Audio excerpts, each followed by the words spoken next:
হযরত মূসা আলাইহিস সালাম আল্লাহর কাছে বললেন, আল্লাহ গো, আমাকে একটা স্পেশাল কালেমা শিক্ষা দাও, যেটা তুমি আর আমি জানবো, কেউ জানবে না। দেখবেন বড় কোনো মন্ত্রী, হ্যাঁ, বড় কোনো ব্যক্তিত্ব, তার মোবাইল ফোন বারবার আসে, বন্ধ রাখে, কিন্তু স্পেশাল কোনো ব্যক্তি আছে না, তার নামে একটা সিম থাকে, ওইটা খোলা থাকে।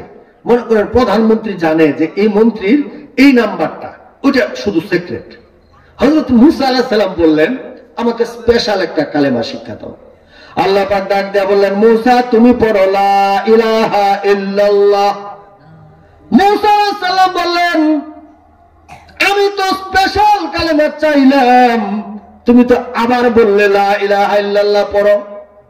কি ব্যাপার, কি ব্যাপার আল্লাহ গো, বুঝলাম না।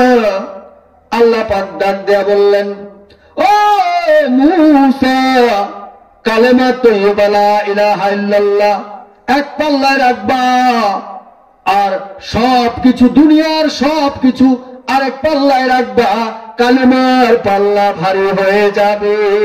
প্রভুর করুণা যদি পাইবার চাও, গভীর রাতে উঠে প্রভুর গুণগান গাও, গভীর রাতে উঠে প্রভুর গুণগান গাও।